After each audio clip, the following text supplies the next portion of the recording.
All right, well, welcome to the very first episode of Random Ponderings. This is our episode 0 introduction episode, so if you guys want to go ahead, Emily, why don't you go ahead and introduce yourself? Hey, I'm Emily. I am the children's pastor here.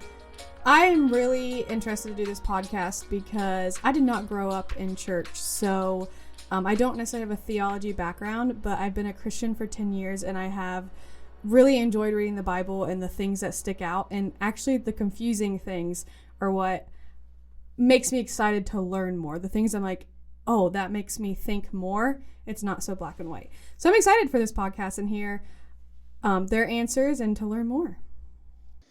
My name's Dave Gossard, and I have been an ordained elder in the Church of the Nazarene for about 31 years.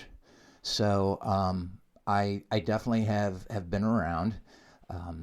I was very fortunate when I went to college that I went to Trevecca, because at Trevecca we had, I think, the best theological training that anybody could have gotten. Dr. Dunning, H. Ray Dunning, I had the privilege of sitting in on some classes with him, and he's considered to be the theologian of the Church of the Nazarene. I also got the privilege to be his TA, so I got to pick his brain a little bit, and also got to go fishing with him, which was really cool. And then also Dr. William Greathouse, who did everything in the church. Not only was he a theologian, but he also was a local pastor, a district superintendent, a general superintendent. He was the president of Trevecca Nazarene College. He also was the president at seminary, at Nazarene Theological Seminary. And I had the joy of sitting under his teaching for multiple classes. So I just really feel like, man, I've been blessed by the people that God brought into my life. Yeah, that's awesome. My name's Hunter Hines. I'm the youth pastor here at Marion Naz. I was raised in the church, unlike Emily, a pastor's kid, one of 8 kids, so very busy life, crazy all the time. My mom homeschooled each and every one of us, is still homeschooling, in fact, because the majority of my siblings are all younger than me.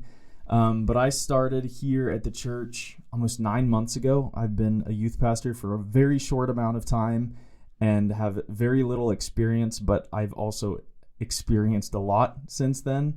But the idea of this podcast just fascinates me, because what really excites me about Scripture is getting into those questions and those things that people usually avoid about Scripture, those things that they want to get away from. Those are the things that draw me in. Those are the things that make me really excited. So having a place where we can ask those questions and discuss them and ponder them together, I'm very excited about. So Emily, Dave, why don't you take us into how this all came about in the first place? Yeah, so this started because I ended up getting a master's of ministry, and I would like to say this: I am far from a master of ministry. You get that degree that does not, the title really doesn't fit, but that's what I got. And one of my assignments was to interview someone about entire sanctification. And if you've ever heard that word, you know how confusing and opinionated people are on entire sanctification and how it's very different for different theologies. So I decided I needed to interview someone that I could trust, that I could look like a fool, because I knew nothing about it. I didn't even know, I heard of sanctification, obviously, but entire sanctification. And at the time I was getting my first district license, they're like, "Are you entirely sanctified?" And I was like, I have no idea. And I'm like, and I know I'm supposed to say yes. So it correlated. It was funny how God worked that out. I got to do that interview before I got to turn in that paperwork.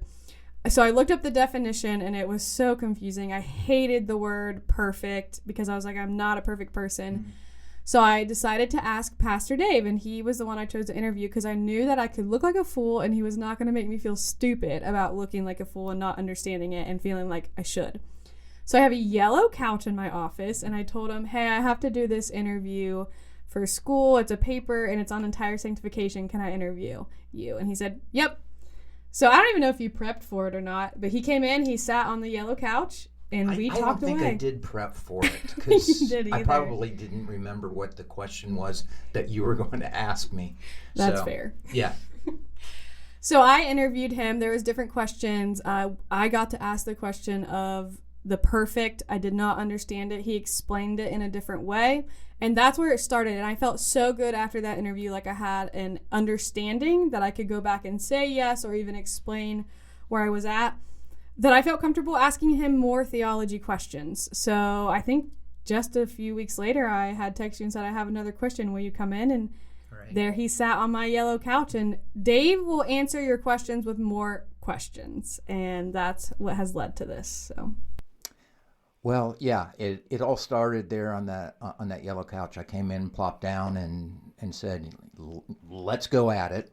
And I think I want to make a qualifying statement, though, as far as I'm concerned, and I think I can speak for you all. We don't have the answers. What we do is we like to talk about it, but we definitely do not have the market cornered when it comes to theology and tough questions. Because as I sat and listened to both of you, we come from a different background. The theology that I was taught at Trevecca is considered a very liberal theology. It's not as conservative as the other Nazarene universities and seminary, just because of being so closely affiliated with Vanderbilt. Vanderbilt's theology is a liberal type of theology. And Dr. Greathouse, Dr. Dunning, and another one of my professors, Tim Green, all had their PhDs from Vanderbilt. So they came at some theological issues a little bit differently than I had ever heard before. And what was nice was when I sat down and I thought about it and I weighed everything out, I was able to make my own decisions on my theological stance. So that's one qualification I want to make, is that I don't think any of us, but we do like to talk about it. We like to ponder. Yes, we like to ponder. That's right. That's exactly right. Yeah. I mean, I was brought into all this like when I got here about 9 months ago, and Emily said, "Oh yeah, whenever I have theological questions, I go to Dave." And I was like, "Oh, okay, I got lots of theological questions, so I'll bring that up." And we were at a staff dinner one time, and he was at the table next to me, and I was like, "Hey, Dave." Yeah, Christmas dinner. And I brought up the Witch of Endor in 1 Samuel, and we had a long conversation about that. And we'll do an episode on that in the future, but it's a fascinating story. And we just had a great conversation about that. And ever since then, I'd be asking him questions, and he'd be researching sea serpents in the middle of service and passing me notes while we're sitting there in the front row. And which is history. I used to do that with Emily. He used to text me questions unrelated to the sermon in the middle of the sermon. Pastor Steve, I hope you are not listening to this.